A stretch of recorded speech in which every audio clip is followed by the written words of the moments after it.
is our test run for when we go out on the road. And with hundreds and hundreds and hundreds of agents watching our training, I wanted to do something very different this time. When I said, hey, listen, I'm going to give you a class on how to add a transaction a week to your production, what I envisioned was what I liked to do. So if you guys know me, I like property management, I like social media, I like video, and I started thinking, well, not everybody likes what you like, Mike. And I started thinking back over the last 29 years of selling homes, what did I excel at? And I started thinking, well, if I excelled at that then, with zero technology, zero Facebook, zero video, Instagram, imagine how easy it would be again today for people to pick up on niches that aren't really used that much. So there's still stuff in these slides that I want to add. I'm just kind of trying to test the time. Did I? Okay, everybody. Oh, good, it wasn't me. So what I've done is I want to make sure you guys come to this class today, like you guys from Antelope Valley. Sometimes you always can't make it out to our classes, right? So I wanted to give you a very good foundation and more of a coaching program. So I want to go through and touch on things that I really enjoyed and I really excelled at, and then give you guys the ability to go home and say, okay, let's be honest. Let's say this class is from 10 to 12, right? Can you really learn how to add a deal a week to your production in 2 hours, right? Because we have theory, thought, implementation, design. There's all these different things that come into marketing, right? And we're just professional marketers with real estate licenses. So what I wanted to do is make sure that you could take this video, and we're going to give you a chance to get the slides. Did you create a slide for that, Deanna? For the text? I didn't create a slide for that, but I can tell everybody. All right, so we'll have you come up in front of the camera at some point and do that. Because what I want you guys to do is take these slides home and go through them. So we'll talk about it in a second, but hour a day should be our skill set. And I want you to go back through and watch these videos, because I have hundreds of videos out on the internet for training. And since they're not real organized and they're not real descriptive, you really don't know what really good nuggets are in each video. So we're gonna say, look, I promise you, if you do what I say and pick 3 to 4 of these things, if you pick all 20 of these things, you're gonna drive yourself insane. But try to figure out your personality style, what you think your talent is, and how to take it to the next level from there and say, look, I think I'm gonna be a good for sale by owner agent. Like, okay, well then let's watch the videos afterwards, go through some of the tasks in the homework and say, yeah, I think this is right for me, or maybe it's not. So let's get started. I want to see if I can use this thing down here. For those of you that don't know me, I got in the business in 1991. I started at Remax. By 1993 or 95, I think we were actually working out of this building. I worked in this particular building for 14 years. And you guys know the story. I met my wife in the elevator. I always have to say it here. Just like every little thing reminds me, like sitting in those chairs you guys are sitting in, I won my first 3 sales in 1 month award. And then sitting in those exact chairs, I was handed the hand-painted plaque that was on the wall back there of getting in the top 10 or top 5, 10 years in a row, something like that. So I love this building, loved the company. There's nothing wrong with the company. 2007, I got into property management. You guys know we had a little bit of a recession, just a little one. I was accustomed to a pretty good lifestyle back then. I don't know if Andy, if you remember, for those of you watching, my son is filming this. But we had a pretty good lifestyle. I needed to learn how to diversify, right? So I wanted predictable monthly cash flow, and I wanted more lead generation, so I got into property management. And the reason I tell you that is one of the reasons I went to Keller Williams in 2009. My property management company got so large, today it's still upstairs, we manage 600 properties, that it was causing so much commotion in the office. The agents that worked here were jealous and said, look, you're bringing too many people into the office. At the same time, Keller Williams was like, hey, you're kind of a big deal. We want you on our stages. We want you to help write some of our training. I'm like, wow, that sounds cool. And you know, kids in their 20s, they get pretty big egos. I was like, yeah, I want to go do all that stuff. Not only that, Keller Williams had a much better cap, right? We'd never heard of a cap before, and I was paying, $100 grand a year in fees, and I could overnight make it go down to 50. You guys at EXP are going, what? But it's real, it happens. But so I was like, great, let's go to KW. I love the company, I love the culture. And then I was training everybody, and I said, all right, the next step is to own my own brokerage. And then for those of you that don't know, I built that to 300 agents, 4 offices. We had an office in Palmdale, Valencia, Northridge, and Westlake, and everything was going fine, except I decided that I wasn't a very good manager. I wasn't very good at picking out copy machines and alarm codes. And I wanted to start my day off with positive, happy things, not agents bringing lawsuits to me. So I said, this isn't for me. And I was like wondering, how do I get out of this?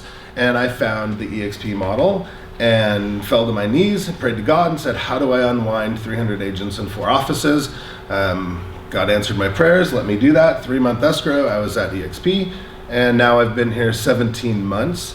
And what is this, February 11th in 2020. So 17 months right there. September 1st, we became active. Never looked back since. What else? So I want you guys to be interactive, like ask questions, because again, this is going to help me help others. And when you guys attract agents to the company, that's going to help you explain to them the training. And training is key, and we'll talk about that a little bit later too. So there's a podcast theme that I love. You can see up here. These are some of the top rated podcasts in the nation. You guys are going to get these slides, so you don't need to take pictures and all that stuff. But what I want to point out is the Real Estate Marketing Show on the bottom right-hand corner. That's my podcast. That's our website. So as I go through the presentation today, I'm going to say episode blank. And you're going to know to go to realestatemarketingshow.com, go to the episode, and that's your homework for that slide. So that's how it's going to be interactive and everlasting. You guys don't ever have to just go, what was he saying? You get the slides, you can say, okay, I have an exact plan on what to do to figure out this thing. So Real Estate Marketing Show. Real Estate Marketing Dude is Mike Cuevas, great friend of mine. He specializes in video. Pat Hyben, the green one on the left, he's awesome. He interviews some of the top agents in the nation, and it motivates me every single day because I get to learn what other agents are doing in our community or in our nation that aren't in our community. Real estate doesn't have to be local, right? Then the top one, GSD, that's a really good one. It stands for Get Shit Done, and he interviews a lot of great people, and Brian Buffini, of course, is a rock star in our industry. I'm a huge relationship guy, and Brian Buffini teaches a lot of relationships, so I like to promote these. I'll go through these fast. Facebook groups are ever changing in our industry. These are the older ones that are past November and stuff like that, but I want you guys to at least know. The top left one is Agent Collective. That is my Facebook group. We have a couple thousand agents in there, and I'll be posting a lot of training and upcoming events and stuff like that. So make sure you're in that group. And then everybody knows Club Wealth, Real Closers, and Lab Coat Agents. Those are the other big 3. All the owners and moderators are very close friends of mine. They do a very good job of trying to keep out spam and junk and negativity out of those sites, and you never really have to deal with that. So I promote those Facebook groups heavily. And if you're ever wondering where to learn or ask questions or figure anything out with people, that is where you go. All right, so this is the big one, guys, right? So let's, by show of hands, who in here will sell 50 homes this year? Okay, a couple of us. So let's say you're in here and you've never sold a home before, and you want to add 1 transaction a week. So that's 50, right? If you could take a couple weeks off, that's a good year. That's $500,000 income where we live. So it's doable. If I had this training when I was in my early 20s, I could have sold 50 homes my first year. So the point I'm trying to get at is you can add a transaction a week to your career by following the system. I promise you, I've done it over and over and over. First year we ever hit 200 sales, I look back and I'm like, could have done 400. All I had to have was Facebook, video, Instagram, LinkedIn. I could have easily doubled our production by paying attention, but mindset's everything. So when we talk about mindset, you have to be really honest with yourself though, and you have to ask yourself, how bad do I want this, right? What am I willing to do to actually get this? And mindset, you think isn't a big thing, but if you just flip your mindset, if you're if you're in growth mindset versus fixed mindset, which is up here, and you flip that on its head, just this alone could get you to sell an extra home a week. And I guarantee you that as well. But we have to do a couple things. We have to be transparent with our friends and our family and say, listen, I'm going to go through some major changes in life right now. I'm going to rockstar our family and our lifestyle through the roof. But you're gonna have to work with me, and I'm gonna tell you some of the pain and issues that I'm gonna go through. So be transparent with them, be accountable. I'm learning. I kind of switched careers into recruiting from selling homes, and I'm learning right now as a new career, I'm like, whoa, this is different. Like at HomeSmart, yes, we did it to 300 agents, but it wasn't all by myself, and quite honestly, it was just a group effort. But right now what I'm doing is a lot by myself. I found out recently that my accountability is more important than ever, and I can't do it on my own. Like if I hold myself accountable, I'll say, Mike, why don't we go to Disneyland today and not go to work? Well, I'm not really holding myself accountable. So I've asked some of my friends in the industry that I look up to and respect, like, I need accountability partner, guys. And I haven't really had that in a while. So I'm gonna beg you not to try to hold yourself accountable. Let me or somebody around you, one of your peers or somebody you look up to, help you with that. Be willing to compete all out. This is a big one.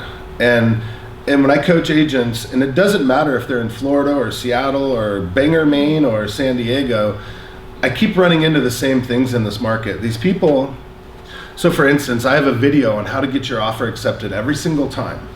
And I ask them, have you watched the video? Some say yes, but I'm not willing to do those things. And some say no, and I say, I've told you 10 times to watch it, why aren't you watching it? And I'm like, you're not competing all out. Or if you have an open house and somebody comes in, an agent, first thing they say is, are you working with an agent? Yes, I am. Okay, enjoy your day. Right? But the agents aren't really working, or the people aren't really working with an agent. It's no different than us going to Nordstrom's and saying, we're just looking. Mm-hmm. We're browsing, we're mingling, whatever you call it. So be willing to compete, that's a big one. So Real Estate Marketing Show, episode 11, Real Estate Mindset. This is viewed a couple hundred times a month on our podcast, and people call me every month and say, you changed my life with this. So it's about 45 minutes, and I just tell you a couple stories and take you down a path of what I did for mindset. Does that make sense? Any questions on that? There's a lot of other material out there you can Google up and find on mindset too. All right. This is the big one, right? People say, Mike, I don't know how you have enough time to sell a couple hundred homes. I don't know how you have enough time to train and recruit and do all this and still have a family, still be home by dinner and still take weekends off and every Monday and Friday it seems like. And that's just what I like to do, right? I've become accustomed to a certain lifestyle, but I work really, really, really good in short spurts, very efficient and effective, right? So time management to me is everything. So we often talk about not having enough time. Rather than focusing on that and complaining to yourself or others about not having enough time, think about what you do have enough time for. Start thinking about that instead. I love this little wheel, thoughts, right? In your head become words. We go, I don't have enough time for that. And then you tell somebody, Andy, I don't have enough time for that. And then actions, so you don't take action. And then habits, you create habits after 30, 60, 90 days. And then of course your character, people will actually stop inviting you to things because you never have time, right? That's your character. People think you're so busy, or you're not willing to join us. And that's your destiny. And that's terrible. Who wants to live like that? And I always tell the story, my neighbor said, hey, I'm getting married in Maui, do you want to go? I'm like, I don't have time for that. And I'm like, hold on, wait a minute. And I was learning not to say that. And I said, hold on, wait a minute. I can afford it. I'm the boss. Yeah, I have the time. I'm going to make the time, right? And Andy, did we not have an amazing time in Maui on that trip? Mm-hmm. We rented a beautiful condo on the water. We had paddle boards and snorkeled and went out partying every night and went to a 1-hour wedding that meant the world to my neighbor, but to my family and us, it meant another thing, right? So don't say, if you're saying you don't have enough time, catch yourself and say, look, I have enough time, but do I want to do this? People ask me to do things all the time, and I'm not going to say I don't have enough time, but I'm just going to say that doesn't fit in my schedule, or I'm not scheduling on that day, something, whatever. Just don't tell yourself that you don't have enough time. All right. That time management, it's episode 30, and also I believe it's a YouTube video as well, a different class. So there's 2 separate opportunities to take my time management class, and that's just one slide out of a bunch, and I take you through a lot of different progressions on how to get a lot done in a short amount of time. right? All right, let's move over. Our daily schedule. This again, one thing could cause you to sell another home a week just by following a daily schedule. So that graph on the right there is a Club Wealth perfect daily schedule. For a lot of times, people that design those are a little more on the analytical side. I promise you, I'm not going to be micromanaged down to a 20-minute poop in the morning. I just won't do it, right? So I had to figure out, and Mike Ferry coached us the very same way when I was in my 20s. I'm like, look, dude, I can't do that. I can't eat breakfast for 15 minutes, and I won't do that. I was upfront with myself and said I couldn't do that. So I found a perfect daily schedule for me, and I knew that 2 hours a day of prospecting is all I could mentally handle. That's all my coaches ever asked me to do. And if I did it without any interruptions, I would be so busy the next day that I couldn't even barely find the time to prospect 2 hours the next day. Mm-hmm. Because 2 hours, you can talk to 20, 30 people. And if we know that 10% of all people want to move in the next 6 months or know somebody that does, all we have to do is nail 2 or 3 people a day, and you're going to get a transaction a week from that. Previewing property. Previewing property is going to get you to sell another home a week, and Larry's in the front row, and he's a rock star, and he understands, and he's trained our team to understand that too. And the theory behind that is, look, if you know your craft and your inventory the way you're supposed to, things become much different. And the biggest reason is showing properties. So if Shannon says, Mike, I want to look for a 3+2, and I want a 600,000 anywhere in Santa Clarita. And I'm like, cool, what are you looking for? And she's like, I don't know, maybe a pool. All right, here's what most agents do. Great, well, let's just start on this side of town, and we'll work our way to that side of town. And we're gonna see about 10 to 15 homes a week for the next 6 weeks until you find something that you like. Meanwhile, homes fall on the market, sell, expire, bidding wars, all that stuff. But if you previewed property and you understood the market 2 hours a day, you would instantly know exactly what Shannon's looking for. If you had the proper questions, and I'm going to take you through that in a minute too, to ask a buyer, you're going to know exactly the 2 or 3 homes that are on the market today. So you could literally work with 3 or 4 sets of buyers in one day instead of, here, Mr. and Mrs. Smith, we're going to go out at 10 o'clock, and you schedule that till 5 because you know how that could go with looking at new construction, all this stuff. But if you know your inventory, you don't have to deal with that. You want this, that. There's only 3 houses in the entire valley, and you explain that process to them, and then before you know it, you're selling homes a lot quicker, a lot more efficiently. Does that make sense? So people say, Mike, I'm a listing agent. Cool. How many times have I gone to a listing and the owners of the home know the neighborhood better than me? I'm trying to price a home. They're arguing with me, saying, well, that house around the corner, this, that, I've seen it, I know all this stuff. And I can say, Mr. and Mrs. Smith, I've seen every single one of these homes. And I can talk about it, and I know how to price a home properly. I know which homes are in better condition or worse condition, and I can actually effectively price a home that'll sell quicker.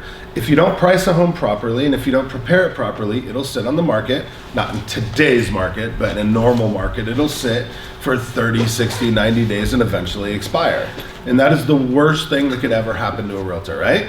So when agents argue with me, but I'm a listing agent, I don't want to preview 2 hours a day. It's even more important if you're a listing agent. 1 hour day of self-help. When we wake up in the morning, and I recommend the morning, this is going to kickstart your day. As realtors, do we get beat down a lot? Of course, right? So if I listen to an hour of Tony Robbins this morning and come here and the client's yelling at me, is that going to bother me? Not even. I got Tony Robbins in my mind and you're trying to give me crap? No. So self-help is really cool, and I like to say, don't focus on just motivational stuff. There's a lot of stuff, health and avoiding cancer and all sorts of stuff that'll help your lifestyle, help your body, help everything. So make sure you get an hour of that a day in, and I recommend mixing that in with your exercise, maybe on a treadmill, on a hike, things like that. You can get a couple things done. Then an hour a day of skill set. If I prospect today for 2 hours and I find 2 or 3 people that are willing to put their home on the market with me or buy a home for me, and if I don't know what to properly say to them, they're going to be like, you're a nice guy, Mike, but I'm going to Larry Because Larry has practiced an hour a day and knows exactly what to say to these people. He can overcome any objection. He can give them enough good information to make an educated decision. And that's because Larry spends an hour a day working on scripts, dialogues, listing presentations, buyer presentations. He knows exactly what to say. All right. And then an hour a day of follow-up. Here's where most agents get in a rut. They talked to 20 people last week, and now they're spending all their time following up. Now, follow-up is not prospecting, right? Picture this. If you followed up with everybody in your database, at some point that pipeline will go away. And if you don't replenish it with new people, you run out. So follow-up is much different than prospecting. So until we understand that, a lot of times we go through that real estate roller coaster. So if you guys follow this particular program and write this down, 50 people a day equals 100 sales a year. 25 equals 50. We're only talking about adding one a week, right? So you need to make it at least 25 people a day is kind of your target goal to sell 50 homes this year. Any questions about that? Where are we at here? Okay, so file check. I don't know what that is. I asked Debbie sitting here, our most awesome transaction reporter. Do I ever ask you about a file? Do I give a flying flip about our files? Until there's a problem, I don't want to hear from you, right? And that's how it should be. There's plenty of people out there that can babysit your files. Don't get in that thing of, oh, I got an escrow, I'm gonna babysit it, make sure everything's okay, and just go round and round and like, oh, I have to meet to this and blah. You don't have to do that. If you want to add an extra freaking deal a week, stop playing with your files and prospect, and it'll happen. And then appointments. So, but Mike, I understand, I already gave you an 8-hour day. You can adjust this and make up for it at different times. Sometimes as realtors, like I always said, look, I'm gonna work Tuesday, Wednesday, Thursday really hard and really effective and take the rest of the days off. So Tuesday, Wednesday, Thursdays, I would tell Andy and my wife and the rest of the family, I might not be home till midnight Tuesday, Wednesday, Thursday. And you can't say anything about it because Friday, Saturday, Sunday, we're at the beach, right? That's just how I wanted to work my schedule. But I feel like if you're gonna try to add a deal a week, work 8 or 9 or maybe 10 hours a day. It's not that big of a deal. Then you, since you're the boss, you get to take 3 days in a row off. Just think of it that way. All right, so this is another episode that has phone calls have come in that has made a big difference in people's lives. What should I do all day as a real estate agent to be successful? So it's just me and Julie talking about what the hell you should do all day to be successful. And if you're not following what it says, you're not going to be successful. It's super black and white. It was just one of those days where I was just open and honest and said, look, if you guys want to make it in this industry, this is what you're going to do. And if you go off of this, you're going to suck. That's just the way it is. And now, if you picture the first slide about mindset, right, and then you put your mindset on a proper schedule like that, you can start to see things fall into place. Because when we're self-employed, we're a little bit like, I don't know, maybe the mall sounds good. You know, nobody's calling me to sell their house, but this will keep you on track. And that's everything in the real estate business. Has anybody caught themselves falling off track a little bit? It's crazy. All right. So the other thing we're talking about is our YouTube channel. It's called Mike Bjorkman Training.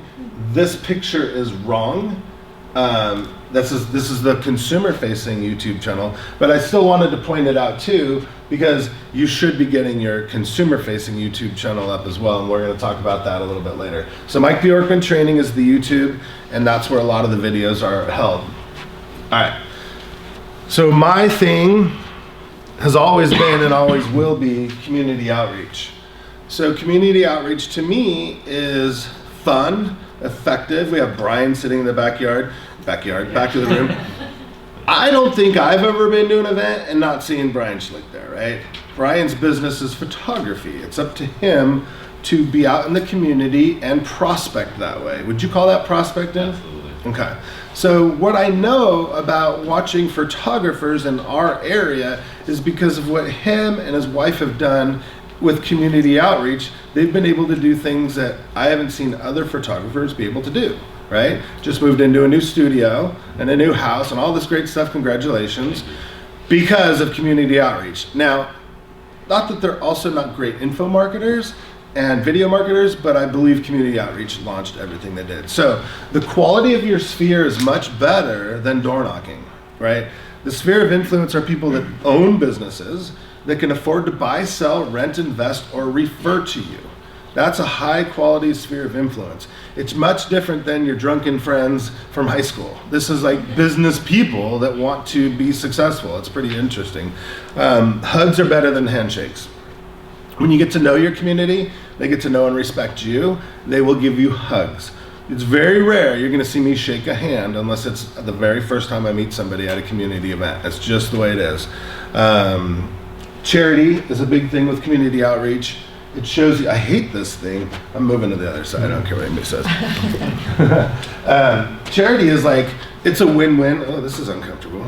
You guys ever been to that class? What side are you?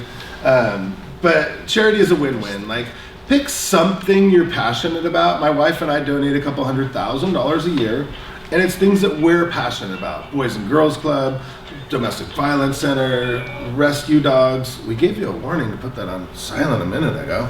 I wasn't paying attention, sorry. Now what are you doing?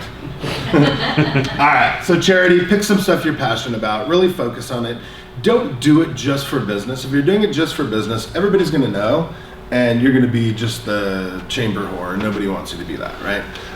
Nurture on social media. So my second thing that I love is social media. Why? Because I can go to a chamber mixer tonight.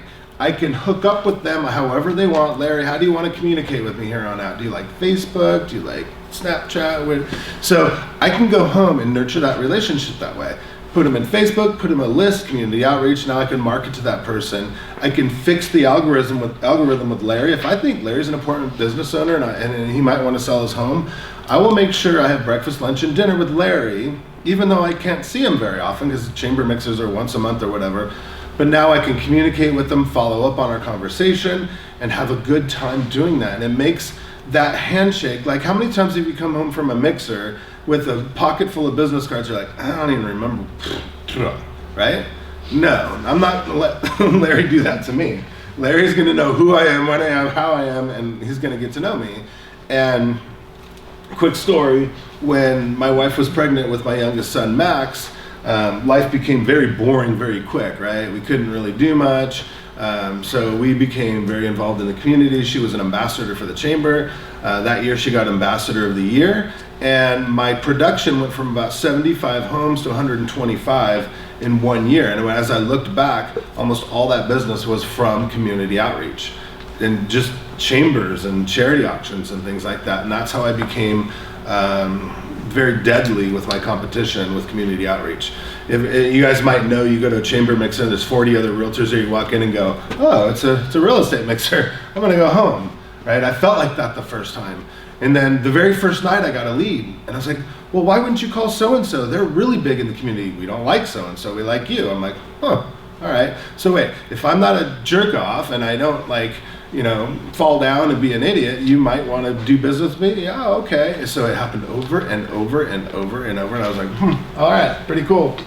Showcase them, right? How do you put the community in the light? So what we do is we help promote charity. We help promote charity events, right? We would have a moving van, drive around, get real visible in the community, but it was never about us. We always came from a place of service. Like, what could we do for your business? What could we do for your life? What could we do for your charity? And that was a big, big, big difference. So everything we did was showcase them. Nowadays with video cameras and phones, and I think Larry's been doing a good job, is going out and highlighting businesses. How can I do to help you, right? Big deal. City committees, a lot of people say, well, chamber and charity, but don't forget our community as a, we have so much going on at the city level.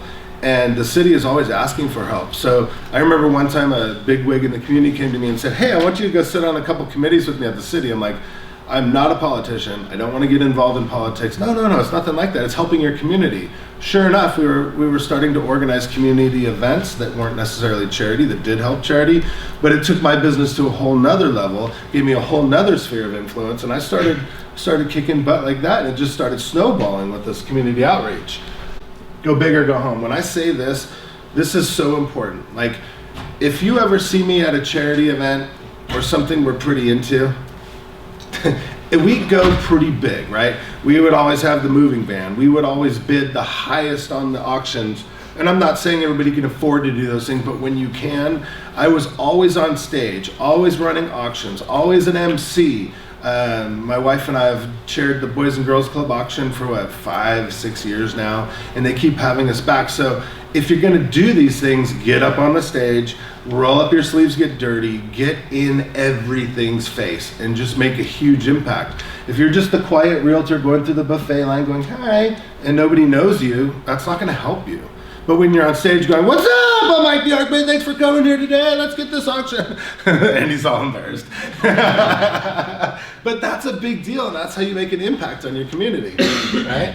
So here's a great video that's on the YouTube, and you'll have the slides. I think it's called Making an Impact on Your Community, on your town. Yeah, it's episode 41. So go back and watch that, and I go through an hour long of different ideas, tips and tricks and techniques that I used to kind of be the mayor of this town for a long time. I haven't been doing it as much lately because I've been traveling a lot more, but there was a good 10-15 year period where you couldn't go out at night without seeing my wife and I doing something good for the community. All right, theory of social media farm. So we've all heard of geographical farms. We've all heard of our community outreach was a people farm, which I love. Theory of social media is a people farm too. So Facebook is cool, right? I shouldn't zero in on Facebook, but I like Facebook. That's how I get all my business. We can track over $500,000 a year in commissions just from doing this. Qualified friends, people that can afford to buy, sell, rent, or invest, right? If you have your drunken friend from high school, like I said, that moved to Alabama, that you'll never talk to, you don't enjoy seeing, don't have them as a friend. Have somebody that owns a car dealership or a restaurant in town, somebody that you can do business with. Better than a chamber mixer, right? I can go to a chamber mixer and shake hands with 10 people, but I can shake hands with 200 people a day this way. You guys might see the Facebook Lives I've been doing every night, 200, 300, 400 views a day. Like, you can't buy that kind of advertising. That's buying brain cells that are everlasting. I mean, it's a big deal. Private versus public. People say, but Mike, I'm a very private person. I don't want to do this, that, and the other. Cool. Let me sell all the houses you're supposed to. It's your decision. I could give a frick, right? Business decision, obviously. Perception's everything. We have a lot of social media training on the podcast and the YouTube channel. I would just search through all that and just start watching it. There's teeny little things that I'll give you in there that have changed my life and career forever. Perception's everything. Don't be a dirtbag. Job interview daily. That's what I like to say. Larry, you're going on a listing appointment night. Where'd they come from? I don't know. I met them once at the chamber. No, they've been stalking you for 6 months on Facebook, dude. Every day they're making sure you're not an idiot, making sure you're marketing property properly and getting involved in the community and doing good, right? Not saying bad things about the president, not da-da-da-da. You've been interviewed and you're lucky enough that you're not like that and you actually got a shot at this. So do you guys understand that? I don't talk to anybody unless I stalk them on social media. Doesn't matter what it is. I want to see what these people's lives are like. We talked about that, connect with them, Instagram, whatever. Life events is a very important thing. Make sure you are showcasing, highlighting, getting very involved with life events. Whoops, so we go back here. These are two of my favorite podcasts ever. Theory of Social Media Farm Part 1 and 2. This is a 2-hour class. If you want to do it right and make $500,000 a year, watch both of these, take good notes, and really absorb it and understand it. Like I said, there's a lot more social media training, but these are good starts to get your mindset proper for social media. A lot of people watch these and they come back to me and go, dude, I completely shut down my Facebook account and started a new one. Like, let's start this thing over. This I don't want to spend a lot of time on. This I keep talking about this on all the classes. Those of you that have seen the last couple of classes, this is time tested and proven to add at least 1 transaction a week to your production. And I'm not going to spend a lot of time on it, but let's go through it quick. We're going to add 10 new friends a day, 10 influencers a day, 10 private messages with call to actions a day, 10 deep comments, 10 people on your social calendar, 10 videos and 10 birthdays and birthday videos. 20 listings a month you're going to highlight and promote, and 3 groups that you're going to start, whether they're hobbies or your areas and real estate sales. And here is the 2 different videos where I explain these. Let me see if I can not screw that up. And I screwed it up. All right, so one of these is a video I did with Kevin Markarian from Real Closers. And they're both very similar, but both very different, I found out when I rewatched them. And the other YouTube is me with Grant Wise from Whitley. If you guys know who he is, we just did a kind of a course with him. But they're 2 very different, but I get the points across, and you need to watch both to understand, because I did one, 6 months before the other. And during that 6-month period, as I coached the agents, I was just with a girl in Puerto Vallarta the other day, and I'm like, well, what are you doing? Did you do this? And I'm like getting mad at her, and and I see her tearing up, and there's people around. I'm like, all right, let's just stop this. So we were down walking on the beach. I said, why aren't you doing what I told you? She's all, I don't want to sell any more than a house a week, and because of that, that's all I'm doing, 50 deals a year because of what you taught me on this. I'm like, all right. But, she's like, I'm afraid to go to 100 because if I did what you said, I'm going to sell 100 homes a year, and she has a baby. It's pretty young. So there we go. Top 10 ways to get buyers. This is another 2-hour course that I teach. I taught this at Club Wealth. I taught this at, NARUP or whatever. But here's the video. What I do is, this is a video of us at our old HomeSmart office, and it's just the top 10 ways to get buyers. This one link right there will add a transaction a week to your production. You guys get this? Like, if you just focused on 1 or 2 or 3 of these things, you're going to sell 100 homes a year, because each one of these things will add 1 a week. That right there it's my claim to fame. When I worked with buyers, I'd sell 3 or 4 homes a week to buyers, and this is everything right in that link. This one here is a buyer consultation live that Andy recorded at our old HomeSmart office. It's me role playing with the husband and wife. I got them from a phone call that came in off a sign to in the office for a consultation, pre-qualified with the lender, and on a buyer's contract with an appointment to go see homes. So not very many people have ever recorded anything like that. It's got like 600 and something views, and it's not even like promoted on our website. I don't even think it's public, but that's a really good video to watch. Part 2 is buyer conversion. This particular video is me role playing with the audience at our office for people that I would never choose to work with, right? They're so combative and argumentative about everything with the market and why they don't want to work with me, blah, blah, blah, blah, blah. And I take you down the path of what to say to a buyer when they say certain things, and it opens up your mind to, oh, okay. A lot of people that I role play with shut down after 1 or 2 objections and say, fine, go away.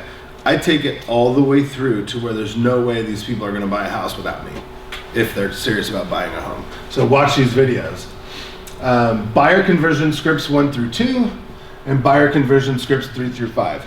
If you know these 5 scripts, you will never have to practice another script as long as you live again when a phone call comes in. It's the 5 that have worked for me for almost 30 years.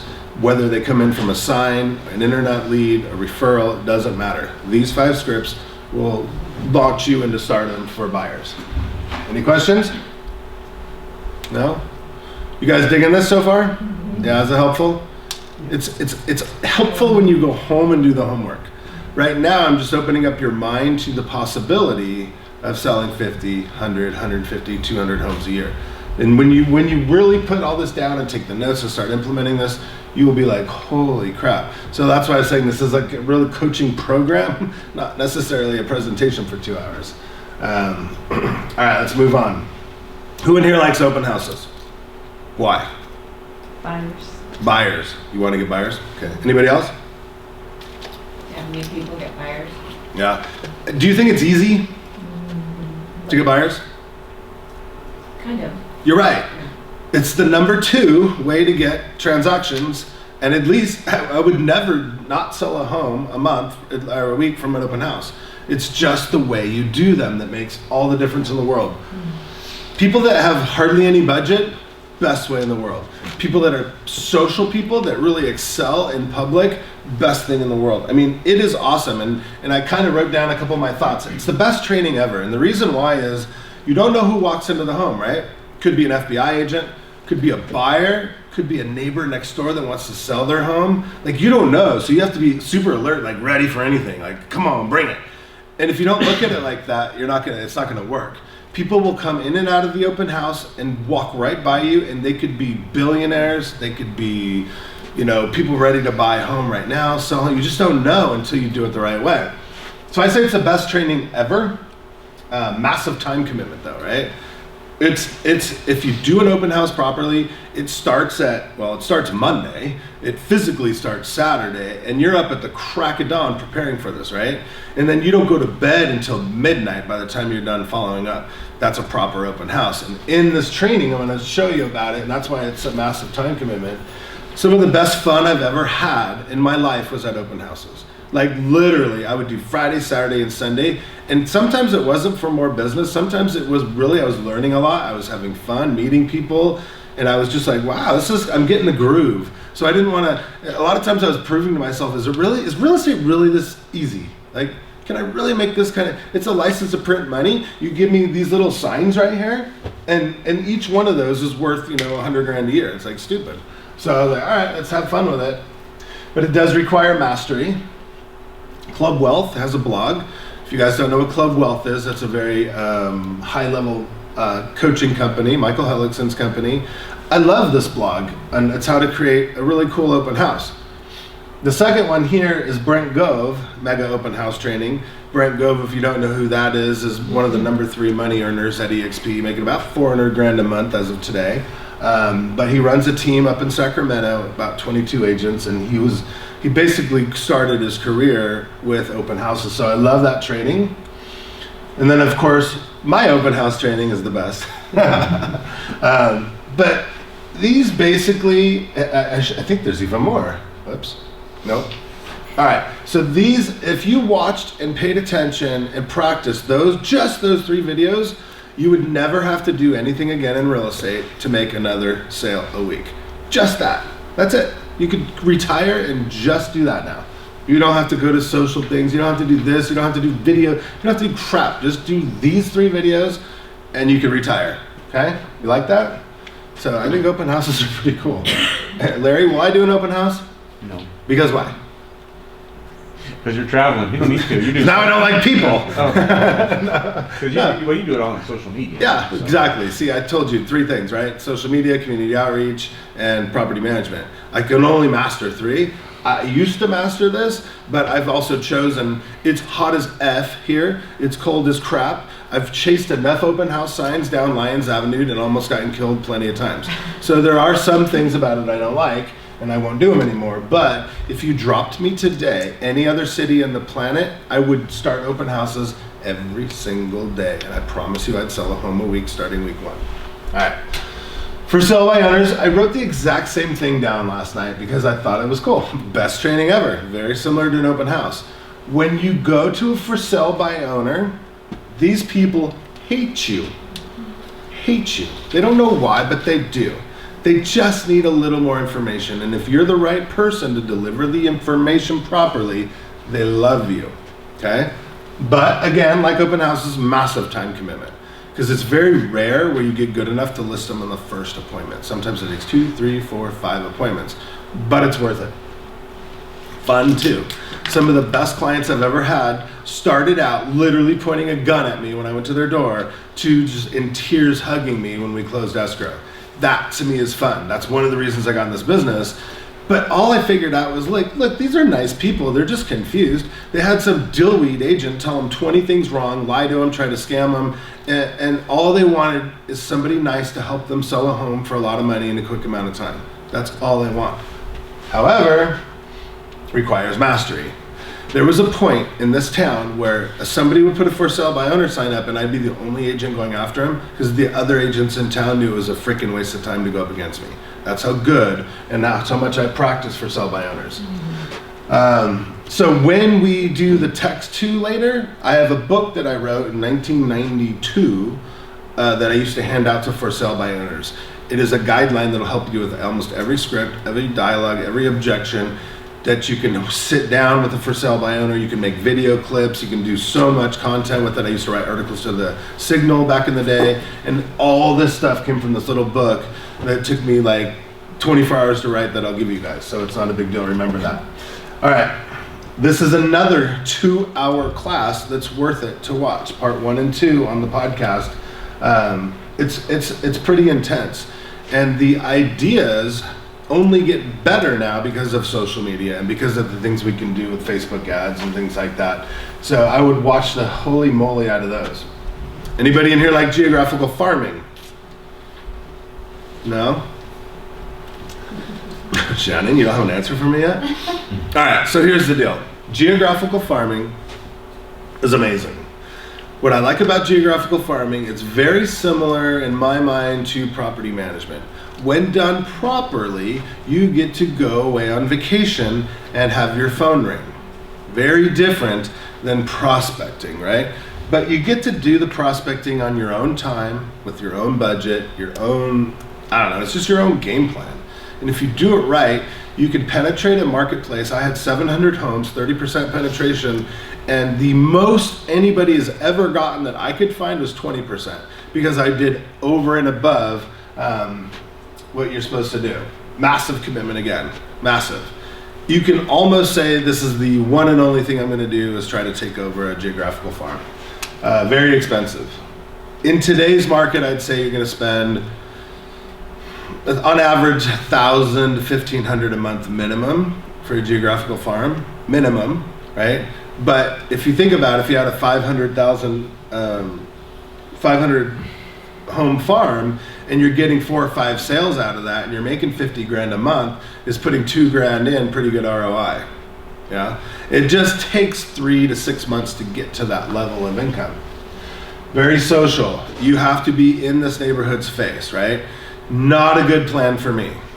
I just, like, the first 5 years I did it, it was fun. I loved it. We did barbecues and welcome, you know, like all these petting zoos and all these crazy things, and I loved it. But then I got a point in my career where I was like, I don't want to see these people anymore. I don't want to do that. So what happened was I slowly started tapering off and lost it all to another agent because I wasn't willing to do the things necessary. But again, it was so lucrative for so long.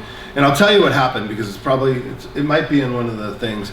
Here's what happened. So I took over a neighborhood, 500 homes. I'd have 25 listings at any given time in there, right?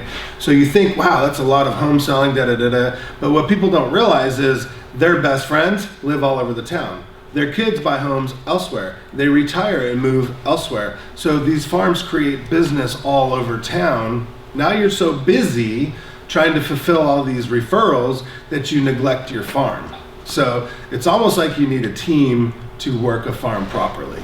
And I'll say in today's market you would. Massive planning, everything is 30 days ahead. Like, here comes, what's next month? Well, we already went over Valentine's Day, we're too late for our crap, all right? So let's start working on St. Patrick's Day. We're gonna have a St. Patrick's Day barbecue in the clubhouse. We're gonna pass out shamrocks and lily pads or whatever the crud you call those. You're gonna pass out little boxes of Lucky Charms on every single door. Like, you're going for it, right? We're gonna have a toxic waste cleanup on the 3rd Saturday of the month. We're doing all this stuff, but that doesn't happen without planning, because you need marketing and door drops and social media ads and retargeting. All this stuff has to come in, so it's a major thing of planning. But again, you plan and do it when you want to do it, and you take the days off when you want. That's the beauty of this. All right, so there is the video on geographical farming. It's an hour of me going through ideas and steps and processes to go into it right the first time. If you dabble in something, is that mastery? No. If you dabble in geographical farming, you lose. And that's what I love about it, because no agents will take the commitment. But if you do, you win. It's just very simple. It's like two guys getting a ring to fight. The last guy that took the last year working out and practicing will kill the guy that dabbled in boxing. Does that make sense? Where did that come from? Cool. All right. So me as a listing agent, listings are the name of the game to me, because I can go away to Puerto Vallarta for 4 or 5 days like I did last week and still have my sign there, and nobody's going to steal my listing. That's my mental thought behind listings. Also, listings don't ask me to show them property Sundays, Easter, Christmas, so listings are really important to me. This video is how to get a listing in the next 7 days. Very, very, very powerful video. We just talked and brainstormed through an office meeting one time, came up with a bunch of good ideas on how to get a listing in the next 7 days. Again, watch that video, add a transaction a week. Seller conversion scripts. That particular, the videos will say how to convert sellers, bless you, from just rando leads, right? Seller objections. This video is so annoying to me in the beginning that I even put at the 30-minute mark, because the first 30 minutes, I don't even know what I was thinking. I don't even know why we recorded it. But once you get to the 30-minute mark, it starts killing it with seller objections. Can you hear me? Oh, sorry. So the 30-minute mark on that particular video, and then stop giving away free CMAs is another game changer if you're serious about listings. It's an hour-long podcast that I talk about how to get the commitment from the seller, so you're not necessarily competing anymore. Most agents, they fall apart for a reason, and the biggest reason is they give up and they say, okay, here's the price, here's what I'm going to do to market your property, and it's like a buyer. Like if you can picture this, let's say you had a husband and wife, and you take out the husband for 3 weekends in a row. You're exhausted, right? And the husband says, oh, finally, I found a home that I love. Now you bring the wife out and show her the home. The wife now says, I love this house, but what else is there, right? It's the same theory that I have with listings. So you can have a listing, I'm thinking of selling my home, Andy comes over, Mom, that's pretty good. I wonder if there's anything better. Larry comes over, that's pretty good. Then Jonathan, pretty good. You're like, until that person is mentally and physically exhausted and finally finds out that all agents are about the same, they're not gonna pick one, right? But in this video, I'll show you how to keep their interest piqued and how to make them want more and more of you and have them call you back even when they're exhausted. Does that sound good? All right, next level crap, you guys, take it very seriously. All right, personality styles. Everybody's favorite, right? So again, at-bats in real estate are very important. We prospect 2 hours. We do our 2 hours a day of skill set. We're ready to go. We're ready to handle anybody's objection. And when you do, and this has happened to me hundreds of times, go to a listing appointment and you knock it out of the park, so you think, and they say, Mike, it was so nice to meet you. We're gonna think about it. Do you have a card? I get so mad and so sad, and just my heart hurts when I hear that, and when other agents tell me that, and my clients across the country every day, everything was fine, and they listed with somebody else. Mm-hmm. This is what it is, you guys. I promise you, it's personality styles. Personality styles, birds of a feather, Flock together. And that's the truth. You guys have to understand the difference between these personality styles. What do you think I am? I'm a driver, right? I'm expressive. I love to talk about myself and wear expensive shoes and do cool things. But analyticals don't give a crap about that, right? And when I go to an analytical's home, and if I'm not telling him what he wants to hear, I'm out. If I'm not real amiable and pet the cat and compliment the curtains, I'm out. It's not that I did anything wrong. It's just that person's not real comfortable with me, and it's not their fault. It's not my fault. But what it is my fault is I didn't practice this. I didn't understand that there's a whole psychology behind relationships and selling. Tony Alessandra was my mentor all the way through the 90s. These books that he's wrote are game changers. I would go as far as to say, if you're not willing to take this slide very seriously, go work somewhere else. That's how serious I am about personality styles, because at bats, when you go to 10 people's homes and get 1 out of 10 listing, that sucks. Your spouse is pissed, you worked on a weekend when you're supposed to be at the Super Bowl party, it sucks. But when you start learning this and start getting 9 out of 10, and the 10th one you told them to F off because you didn't like their personality, that's a game changer. That's how you operate at a high level in real estate. So take this very seriously, you guys. Personality styles for real estate, that's a real good one. All these books, the platinum rule being the most important. right? We all know the golden rule. What's the goal? Can anybody tell me what the golden rule is? As if they do unto you. Right. And the platinum rule is really simple. Do unto others as how you want them to be done. Right? That sounds terrible.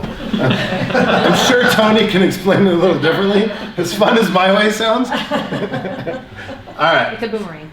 Yeah. All right. So another game changer. Another huge game changer. Your CRM matters, right? So I tell people a lot about my biggest mistake in life. Ask Larry, ask Deanna, what's my biggest mistake in life to this day? Not keeping up on the CRM. Our database is effed, right? Literally, we have 20,000 people in a database, all mixed up, screwed up, jacked up. Partially, it's because I've gone through a lot of technology changes, right, over the years with CRMs. But if all I ever did was focus on the thousands of people that I've sold homes to and nurtured those people, and even without learning personality styles, I'd probably still win, right? Because out of thousands, that's pretty good chances. So your CRM matters. Imagine every single person you've ever met. You have their name, phone number, email address, segregated into buyer, seller, how likely they are to use you, your disciples. And it's really all you have to do. And I watch masters of database management all the time, and I'm just like, oh, I'm so jealous of what they're doing. It's ridiculous to watch how good it is. So our CRM matters. Now, we're very blessed at EXP because we have KV Core, right? KV Core is everything. But if you watch this particular link takes you to the team building class that we did last time here, which is amazing, right? So you need to watch that class anyways. But at the 25-minute mark, we go into depth about a CRM, and I'm not going to spend enough time on it. These databases all day, we could do really good. But your CRM matters, especially if you're driving traffic on your own. We could build landing pages. We could build squeeze pages. We have lead Dropbox. We have call capture. We have bulk import that's really easy to do our farming. We have a CMA builder that'll blow anybody else's CMA away. We have an app to keep people off of Zillow and Redfin and stuff like that. And we have an open house app that automatically launches a campaign and starts dripping with dynamic searching, behavioral texting, things that matter, things that you could put somebody in a database, but if it's not properly following them and doing the things necessary that buyers want today, you're done. Like everybody has the MLS. Hey, Mr. Smith, where do you want to move? Saugus. This price range, cool. I'm going to send you listings. No. Somebody from out of town especially says, well, I don't want Saugus anymore. And now I just inherited money. Now I can go to Valencia, $1 million. Your search is dead, right? Dynamic searching, different. It follows them and says, by the way, Mr. and Mrs. Smith just moved over. Mr. and Mrs. Smith have looked at this property 4 times. I just asked Mr. and Mrs. Smith they want to see it, and they said yes, and I'm sending that to your cell phone. That's a CRM right there. And we're so blessed we get it for free. Like, it's stupid free. It's like crazy. But you could go to Sync. We pay $1,500 for the platform, then another $2-3 grand for spend. Ylopo is an amazing thing. FirePoint's an amazing thing because we do use those. But Boomtown, Tiger Leads, Conversion Curated, Facebook Ads, Zillow, those are all $4 or $5 grand a month. And a lot of you sitting here watching this won't want to spend $4 or $5 grand a month, which is crazy to me because the ROI on buying leads is probably 3 or 4 to 1. So you spend $5 grand, you make 25 grand, still a pretty good deal. But people aren't willing to do it. What sets us aside from the rest of the agents is we're willing to do that, and we win, right? That's another way to consistently add another transaction a week if you wanted to. But what I love about our CRM at EXP is we could do that pretty much for free. You could spend $200-300 a month and crush it with leads. All right, I'm not gonna spend time on that because we already had that. But make sure you go back and watch that video. All right. We good? What time is it? 11. Damn good. All right. Marketing. This is another thing that has set myself apart from our competition for many, many years. When I do my marketing, I try to go as first class as possible because one of the things that you have to keep in mind when you're competing at a high level, you have to say, Mr. and Mrs. Smith, if I can't properly market myself, how on earth would you think I would market your home? Flip that. People, consumers, are watching your marketing saying, I cannot believe you dropped this black and white flyer that's crooked on my doorstep and said, call me to sell. Are you insane? Like, that's the kind of marketing you're gonna do for my home? No. So again, people that dabble in stuff are never gonna win. But when you take it to the next level with marketing and use the platforms that we do, this is Maxa. If you haven't heard about it, make sure you watch that video. If you're on our team or an organization, you get it for free, which I pay for and provide, but it has every piece of marketing as a real estate agent to be successful in it: editable, customizable, printable, social mediable, wow, social mediable in seconds, like minutes. You guys could literally have things like Jonathan right here on the end. He's mastering this stuff. I'm watching his content, and he's doing high quality content that EXP provides and that we're providing to him. And he's looking like somebody who's been in the business for 20 years, or hasn't, but he's getting the hang of marketing. And now, if I watch over the next couple of months, he's gonna start selling homes, and it's not gonna be because he got lucky, you guys, it's because he's focusing on his marketing. So what you look like to the consumer matters.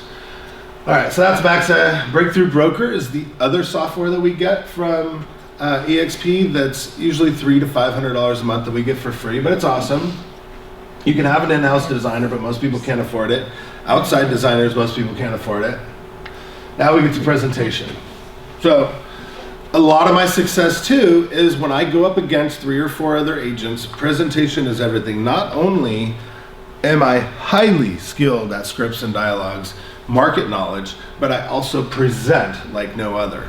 It's beautiful. It flows. It's designed by me to go after every single personality style. So if you're an analytical, I got you. You're an amiable, let's pet the cat together. I got you. Like, every personality style, that's all in here. And this is Maxa again, by the way.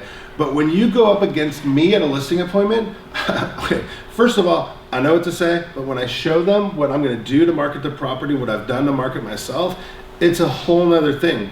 Imagine walking into a listing appointment knowing you're gonna get it, right? Now, I'm not gonna lie, I still get the butterflies when I walk up to somebody's door that I haven't met. You know, I still go, oh, I don't know why. Maybe it's because the passion for the business, that feeling never goes away. But I honestly know, and I believe in my heart of hearts, that I'm gonna get the listing, and I always do, if I want it. That's a good feeling. It's because I know I have my stuff together and I know how to present. So when you're dabbling in presenting, there's a lot of people that shy away from listings, and they don't even really know why themselves. It's because they're not taking marketing and presenting seriously. Buyers, you can just be cutesy wootsy with and drive them around for 14 years, and eventually they'll buy a house from you. But that's not an effective way to add another transaction a week to your production. This is EXP marketing software demo. That's in the YouTube channel, and that's where you should watch it and see how effective and efficient that software is. All right, so these are just some examples of the Maxa stuff, all the open house flyers and postcards. What I like to point out is everybody says, oh, I want to look like the Beverly Hills agents. This is all the stuff they use, guys, and it's all free to you. It's everything they have. Training. Now, training is crucial. When I say there's an hour a day of training, I mean it. Skill set is everything in this business. And if you start to get busy and veer off from it, you lose. Technology passes you by. Things that's like, I always say it, and it's kind of cliche because you guys have probably heard it. I've flown to Florida for conferences, 4-day conferences, spent $5,000, and I got one thing, took 30 seconds to listen from somebody on stage, changed my career, right? Doesn't matter. If you get one thing, that's worth it. EXP. This is one of the reasons I've chosen this company. 5 to 7 classes a day from somebody who's mastered their craft. Like, it's insane. If all you did was watch this, 2 or 3 classes a day, database management, social media, video, team building, KV Core, all these things that they offer, you will add another transaction a week to your portfolio just because you're being properly trained, right? Now, like Larry, for instance, and I always use Larry as an example because he's sitting in the front row and he's the best looking guy I've ever met, and opened 2 escrows this morning, possibly 3. But Larry, I mean, and as a team leader, the last year I've been gone. I've been on an airplane, right? I was gone 32 weeks last year, but I was able to give Larry the training he needed to succeed to sell 26 houses or whatever he sold this year or last year. I mean, training is everything. If I didn't have the proper tools and technology for Larry, he would have failed. And there's a story on that other team building where Larry stands up and tells the story about how he did fail with other teams because of the lack of tools, technology, and training, right? And structure and those things. So training is important. Education. I like to point out these guys. These are all my friends: Tom Ferry, Mike Ferry, Viral Workman, Craig Proctor, Brian Buffini. YouTube has everything on it. David Knox. So these guys have been my mentors for a long time. Right, when I was 18 years old, Mike Ferry made me cry sitting in the front row at the country club up the street. I think I wasn't wearing a suit and I might have had a goatee. I don't know what it was, but Tom Ferry, great guy. Viral Workman. All these guys are for different reasons. I told you before. Buffini, relationships. Craig Proctor, master of marketing. Viral Workman, business planning, goal planning, just really cool structured systems. David Knox was one of my mentors in the early 90s, and I love how basic and simple his training is. You can go look at the website and actually pay. If you're in an organization or on our team, you get it for free, but there's 600 videos, and there's never a day where you go, I don't know what the heck to look at. So my point here is to make sure you know all these people. They all have really cool YouTube channels, blogs, and podcasts. That's why I'm pointing these gentlemen out. Really awesome training. David Knox, give you an idea, there's the New Agent Fast Start. Shannon, I know I owe you that. Sorry, my oops. New Agent Multi-Week, Rising Star. If you're at like 5 to 10, you're ready to go to 20 or 30, there's that training. Luxury. But if you look at all these subjects here: personal development, marketing, prospecting, listings, 10-week listing course, pricing, buyers, closing objections. If you look down this list, it's all the crap I told you guys matter, right? Like these are these things that we're mastering. That's why I love that. We can talk about that more later. Let's get into video. Who in here loves video? 4 people, great. So video is everything, and I keep saying it, you probably keep hearing it. If you're not doing it, you might as well get out of the business too. Video is everything. So there's so much stuff on our channels that you can see, it's ridiculous. Like there's probably 20, I just pointed out some. Episode 9, real estate videos. Episode 34, using video to build and maintain relationships. 43, video. That particular one I think is, I don't know, there's really popular one with Carrie Scholl, one of the top agents in the nation out of Washington, D.C. We had fun on the video one. My consumer-facing YouTube, hundreds. The real estate training one, hundreds. Our website, which is our podcast, I point out that little video there, 21 questions to ask an agent before listing your home. I send that video to them. I make a big deal out of it in the pre-listing. So when I do go to list their home over Zoom, by the way, which is video, not going to their house, over Zoom, I asked them if they've watched that, and I've made sure that the other agents they've talked to are screwed, because I give them a very hard list of answers that only I know. So those videos, everything. BombBomb, if you haven't heard of that, super simple. Take out your app, go on your computer, do a video. It sends them a link, not a big fat video that clogs up their phone, and it emails you or texts you when they've watched it, when they've opened it, things like that. So there's so much to this slide. I don't want to concentrate too much, but I don't think I would be half as where I am if I didn't do video. If you go to mikebjorkman.info, you can see our blog videos that are the more professional type, green screen, talking about luxury, talking about expired listings, for sell by owners, all kinds of different stuff. And I don't know what's on the next screen. Whoa, what'd you do? That was cool. I didn't do that. Yes, you did. I sure didn't. Otherwise I would cut all the time. All right. So educational videos are everything right now. So it's your job as a real estate agent to not necessarily entertain, but inform your consumer. If you could do both at the same time, epic, right? But right now it's educational videos. For instance, my 1031 exchange video has hundreds of views just from people Googling, and I've actually gotten probably a deal a year from just that little video, which might be a 2 or 3 minute clip, just education. The numbers on the right matter too. 55% of everything a consumer looks at or makes a decision based on is your body language. Like, how is my tonality in my face, and how am I moving around? Those things matter when you're talking to people, especially when you're matching and mirroring their personality style. And if you can't do that, you're gonna have issues. 40% of everything a consumer looks at or makes a decision based on is your body language. Like, how is my tonality in my face, and how am I moving around? Those things matter when you're talking to people, especially when you're matching and mirroring their personality style. And if you can't do that, you're gonna have issues. let's see where I want to say. Oh, lead with a purpose, obviously. Time frame depends, right? Let's keep all videos under 5 minutes. Some 30, some minute 30. It just depends on where you're going. Like I have a luxury video that's about 6 minutes long. People watch it all the time when they're serious about selling a luxury home. But if I'm teasing somebody about a luxury home, I have a minute-long one that just gets them enough interested to click on the next thing, right? So practicing if you're using a script, and this is all on the video stuff that we showed you. All right, what I like to point out about this, 7% of this is the quality of the video that they care about. That's important.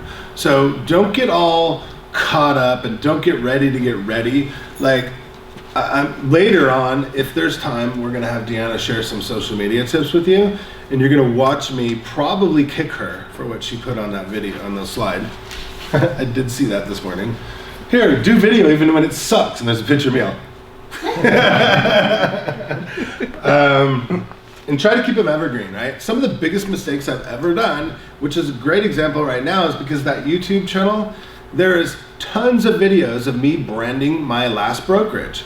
Now I'm like, I told Deanna this morning, I'm like, I have to go through and re-record all this stuff. Now, when we do professional videos, hi, it's Mike Bjorkman of Team Bjorkman. What are the benefits?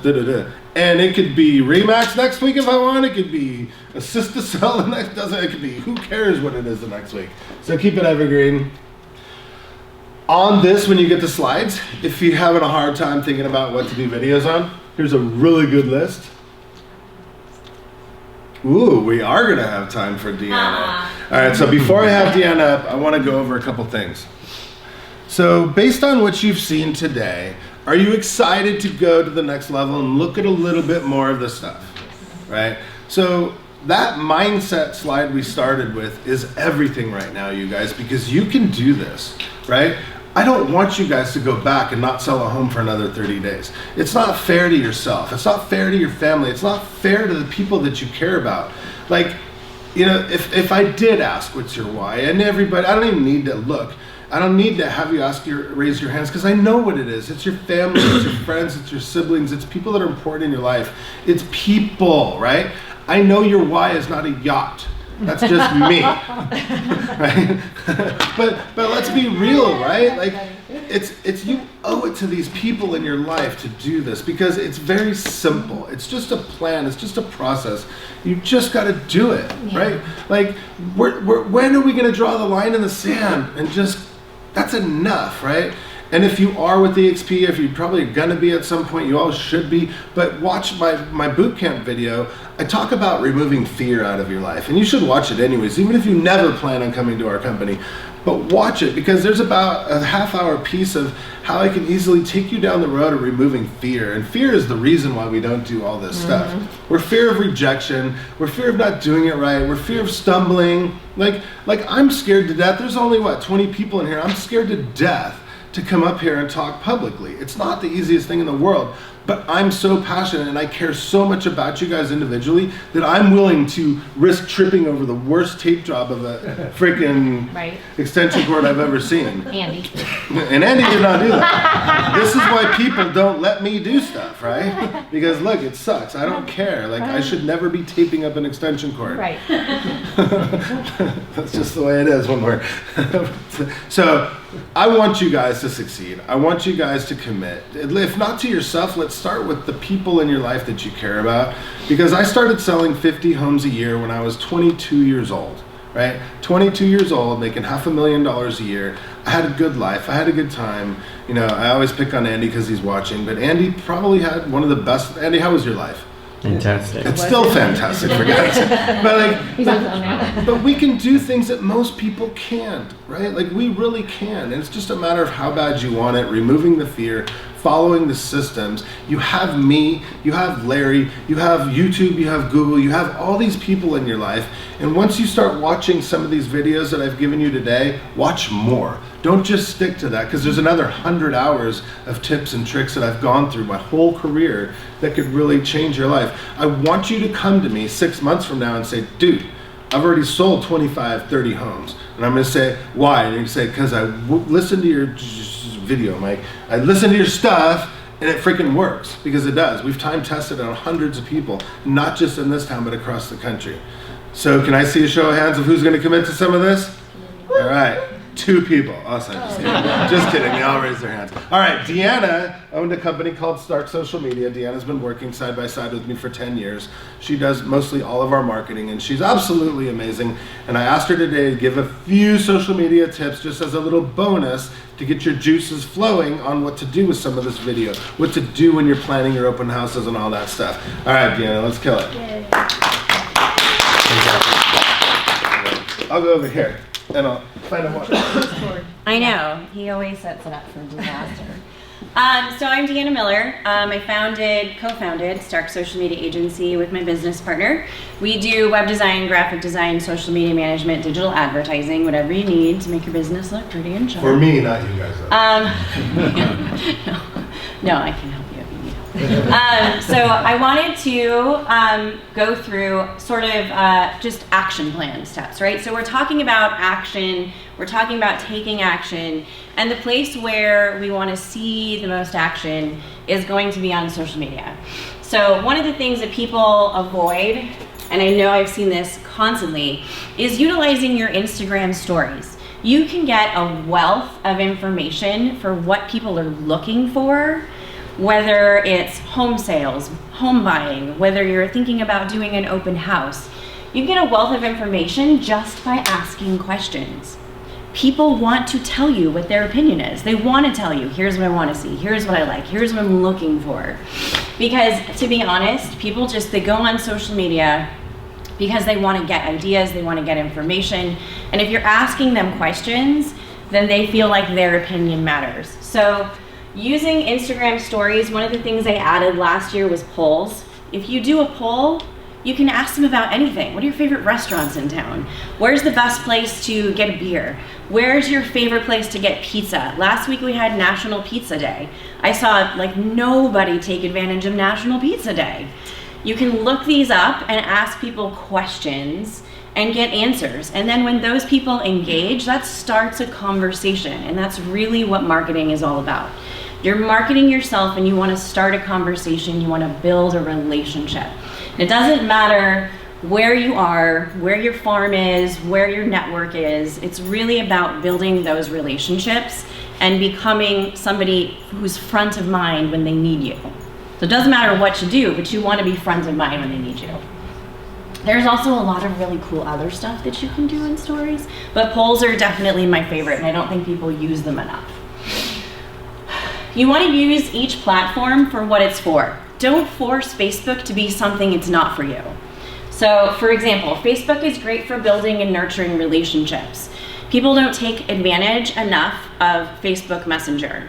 If you add a new friend, say hello. Send him a quick message.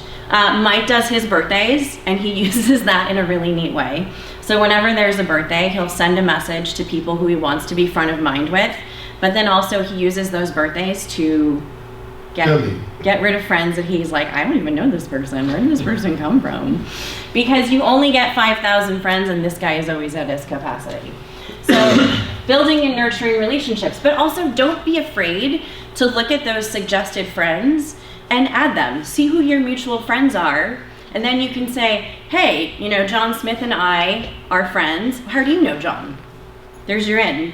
That person could potentially be someone that you could work with in the future. Instagram is for storytelling with images and video.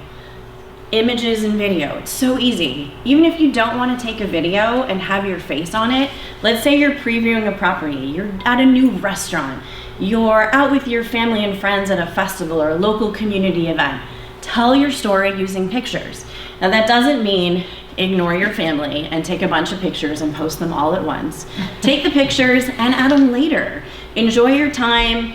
Take a bunch, they get you to do 10 pictures. So take 10 pictures and then remind yourself, set a reminder to post about, I went to the farmer's market, I went to the church carnival, I did whatever it is. And then people will be like, oh, that's so cool. You're out and about. I didn't even know that happened. I want to know, like, that's happening next year. Or does that happen every Sunday? Where is that location? And then you start the conversation. LinkedIn is for professional relationships. Don't post about your trip to Cabo and the margaritas you drank on there. No one wants to see it. Post about your professional achievements. Make sure your profile is up to date. If the last time you updated it was in college, or when you graduated from college, or when you had that job as someone's assistant, people are gonna look at that and be like, especially if you put it on your website or your Facebook profile, right? If we have any of those things linked and someone clicks on it because they're looking to potentially work with you and the last time you updated it was 2005, that's not good. And then Twitter is for engaging with users for short conversations. But Twitter has become one of those edgy places where it's a little tough to navigate the landscape because we do have so many people who are using it for political conversations. Steer clear of that stuff, maintain yourself as a positive person, and share good quality information. Now, if you get someone who wants to engage with you in a negative conversation, there's always the block and walk away. It's so easy to do. You can do it on any of these tools. Block and walk away. You don't have to engage. That's one of the things I tell people is please don't engage. Don't, walk away. I like this picture of Mike because he's like, so use video even when it's not perfect. So I do a lot of consulting. I do a lot of marketing stuff for people, and I always want people to do video. But the comeback I always get, and I'm getting so tired of hearing it, so I say it over and over again. Oh, well, I don't have the money to do produced video. Well, you don't have to spend money to do produced video. If you start with stuff that's not perfect, I guarantee you'll end up getting to a place where you can avoid schlick art videos. And you're like, look at me, I'm amazing. But people want to see not just, they want to see a good mix of stuff. So if you're doing, like you're previewing property, don't be afraid to start doing a video. Look at this entryway, that's gorgeous. Look at this kitchen, oh my gosh. And then the other thing I hear is, well, a lot of the houses in my community aren't great. Like the ones I'm seeing on the market are like, they need upgrades. Talk to people about how they can fix that house. So, oh, this kitchen is great. You could put an island in, new tile, great backsplash. I have all the trusted vendors who could help you achieve and accomplish making this your dream home. Then you're selling people on the dream, and that's really what you're doing. Whenever you're marketing anything, you're selling people on a dream. Oh my gosh, yes, absolutely. I love that neighborhood. Yeah, that house, I did see that house on Zillow. I did see that house on Zillow. And oh my gosh, I would never have thought it had potential. And then that person is more likely to call you because you have a positive vision about what they want to do. So absolutely, if you can do a green screen video, if you can do something professional, there's a lot of ways that you can set yourself up for success with video. There's a few tools and things. You can get them on Amazon. You can ask my friend Brian before you leave. But you can also just use your iPhone. It's super easy. You don't have to be afraid of it. But these videos, and I share these too because Larry did the looking for a flip one. And I loved it because it was just like natural. That's Larry. It wasn't Larry writing a script and then standing in front of the thing and then, hi, I'm Larry. It was very relaxed and it was Larry. And these gratitude things, if you're not following these videos that Mike is doing, it's so smart because this is how he's showing how much he cares about the people who are in his sphere. And that's really what we're all getting out of it. And I got one, so it was really cool. Use Facebook to keep in touch. So I already talked about Messenger. Messenger is a separate app on your phone. So I've had people who have said, I keep trying to message, but it's not working. It's a separate app on your phone. If you're not comfortable with the phone, you can do it on your laptop, on your desktop computer, whatever it is. But what I like to do is set myself reminders. So if I friend someone and they're a new friend and I say hello, or you can use the Facebook does wave at the new person. Wave at them, it's not cheesy. And then I'll set myself a reminder, say like in a few days I'm gonna message that person and just send them a little note. And it doesn't have to be anything super scripted. It's just like, hey, how you doing? How's it going? How's your week? That's it. That starts the conversation. It gets the ball rolling. And then they're gonna look at your profile. Oh, this person's a realtor in my network. This person does this in my network. Oh, that's so cool. We have all these mutual friends in common. And that's genuinely how you build a sphere, is just saying hello, right? If you're at a networking event and you stand in the corner, you're not building your sphere. Nobody knows why you're there. They're like, what's wrong with that person in the corner who's not saying anything? Focus on 3 things. So I get this question a lot where people are like, oh, I don't have a persona like Mike. Oh, I don't do this. Oh, I don't have anything cool. You have nothing cool in your life? Not a single cool thing? What is your job or career? People want to know. What are you doing? What makes you what you do, who you are? Like, what are you doing? What's your job? Write it down. Don't, I thought about it. No, I don't, I'm not exactly sure. Write it down. One of the things I like to do is I have a notebook for ideas that I come up with, and I keep it in my bag. And you can keep it on your desk, you can keep it on your bag, and write down your ideas. Make sure that your description of who you are, what your job is, whether it's on Facebook, whether it's on LinkedIn, it's eye-catching, it's dynamic. You're not just a real estate agent. You're not just a realtor. What makes you stand out from everybody else?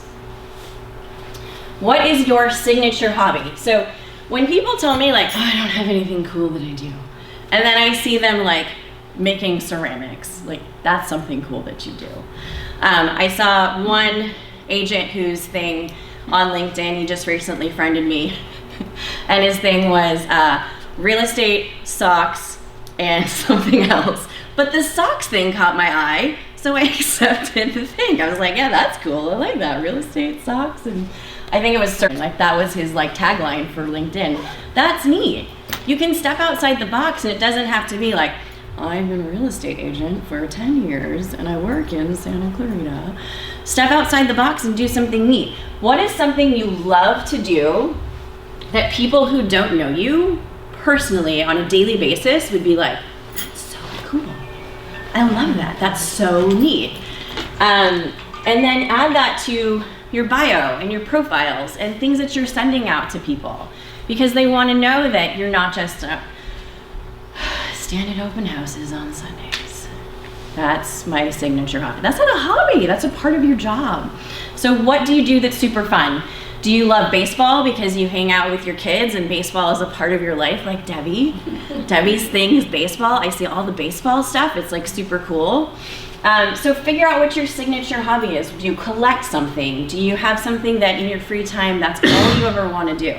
Put that in there and add that to your profile and focus on those things. And who's your niche market?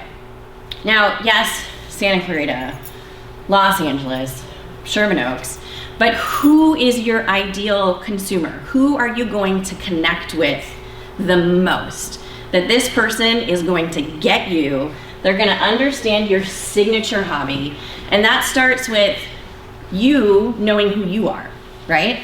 So you focusing on what makes you super special. So your niche market is a lot of basic things, right? Location, age, hobbies.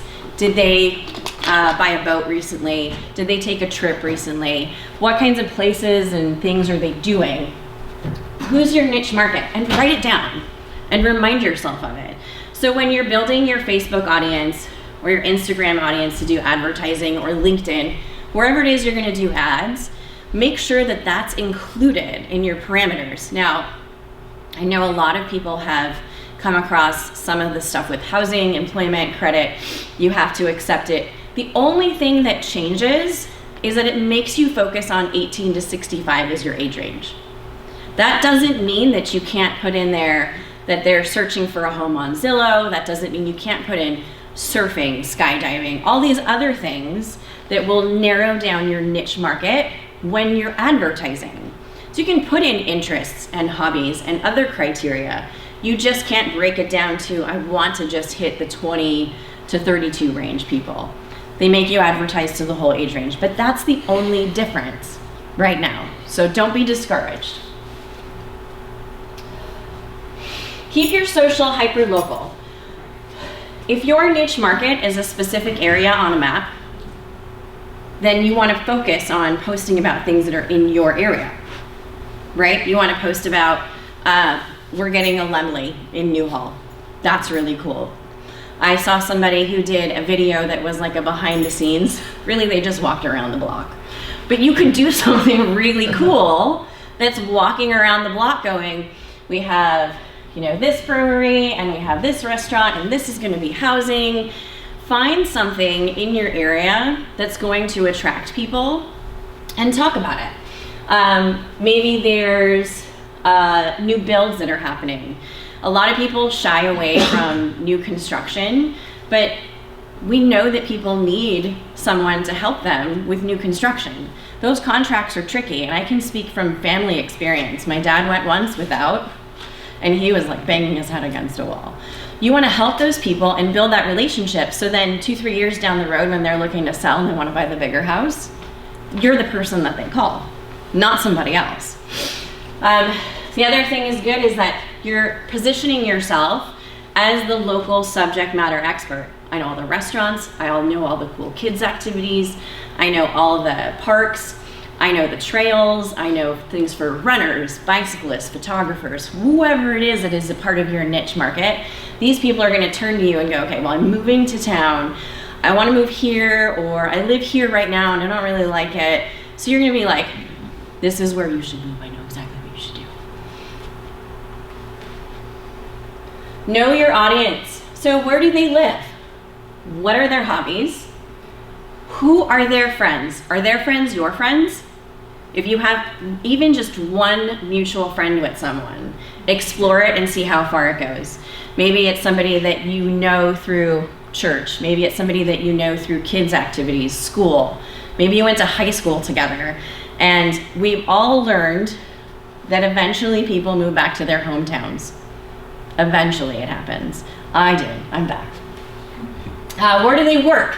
Do they work in any of the new big buildings that are coming up? We've got Scorpion, built a big thing. We've got Sunkist. We've got, what's the credit union, the big credit union. Logix. Yes, Logix. You have people that will be moving to town because no one likes to commute. Those people could potentially need your services. So where do they live now? Maybe you want to do some marketing to the Valley because Logix was in the Valley, it was in Burbank forever. They're moving up here. Maybe you have Burbank, Glendale, Sherman Oaks. People who were living in those areas that are gonna want to move up here. It's very much like we had this campaign back in the day called Awesome Town. Bunch of people were moving up here because we were expanding our commerce center. That's happening again. So take advantage of it, piggyback on those changes. Have they made any big purchases? Have they bought a car? Have they sold a car? Have they gone on a big vacation? What are their goals? So look at your audience and think like, what are these people doing? Are we looking at the move-up buyer, the ones that live in condos and townhomes? Or are we looking for the guys that are living in the big houses that are gonna be empty nesters soon and they're gonna wanna downsize to those condos and townhomes? Where do they eat?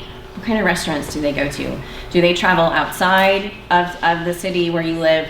Are they eating around town? What places are they going to? And then make sure you know everything about that place. It's super fun to be able to connect with your audience and be able to engage with your audience. I just put the big telephone because I felt like that was cool. But you want to engage with your audience.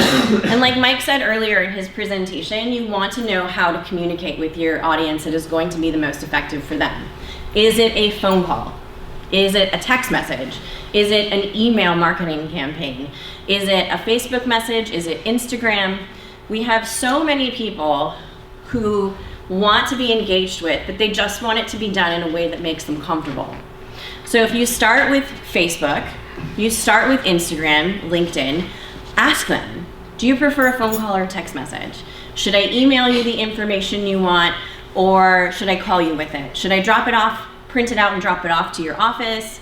I'm happy to leave it on your doorstep. Find out how they want the information delivered and then give it to them that way, because that's respect.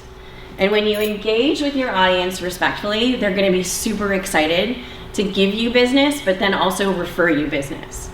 So if they feel like it's shoved in their face, oh, this person keeps calling me and I don't like phone calls, I like text messages, and then you have somebody else who's trying to do business with them and they're doing text or Facebook Messenger and they don't have to pick up the phone.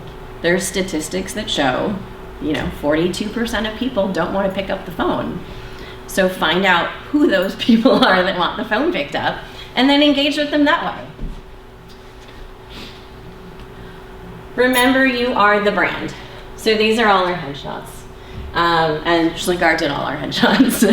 So if you need a headshot, you can talk to those people, they're amazing. But remember, you are the brand. And so one of the things that I always, I changed up the slide and I added the headshots because when people see your brand, they want to see positivity. They want to see good content. They want to see professionalism. So Mike has a rule that he has in most of his presentations when he's talking about social media and marketing, and it's no sex, no politics, no religion. And remembering that you're the brand when you're on social media, it's super important that if you're going on a rant about whoever your least favorite political person is, and a potential client sees that, what if they're on the opposite side? What if they're like, this person's a nut, I'm not even involved in politics and I think this person's a nut? You're totally entitled to your opinion, but do you want that to impact your professional career? Absolutely not.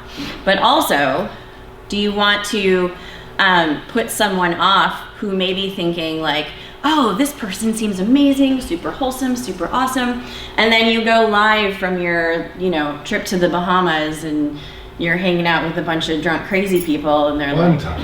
and then it's like, what is going on here? Yes, you're entitled to have a good time, but when you're on that trip to the Bahamas, post the family-friendly pictures and not the, 1 a.m. shots at the bar with people whose clothes are falling off and stuff like that. So just always remember, you are the brand. You should be presenting yourself in a professional manner. Selfies are not what I recommend if you're setting up your professional profile. Get somebody in your office to take your picture if you're just starting out. Do it against a blank wall. Don't, do it outside with the wind blowing your hair and you're falling over and blinking. But make sure that you're presenting yourself in the most professional way possible. And there's a lot of ways that you can do that. If you guys have any questions, and we're sending out these slides later, and you can always hit me up when we're sitting around after, and I'm happy to answer your questions. Thank you. All right, guys. What I want Deanna to do is get the number. Oh, let me grab it. So you can text to get the slides, and keep it recording for this part. That's the main reason. I just left the Post-it note. I gotta point something out. Do you see that picture of me? That's why you use him to take your pictures. Larry ran out because he knew I was going to point that out. All right. So I have a link that I've set up on our website. I'll be posting all of the content from today along with some of the videos, links to the video pages and stuff. And the For Sale by Owner book. And the For Sale by Owner book. So if you want to text Action Plan to 661-402-8683, you'll get an automatic response. It'll give you the link, and you can come back to that whenever you want. The number again is Action Plan 2. Text Action Plan, the words Action Plan. All one word? No, 2 separate words. Thanks, Christine. Does it matter? I think so. Oh. To 661-402-8683. Perfect. Thank you. All right.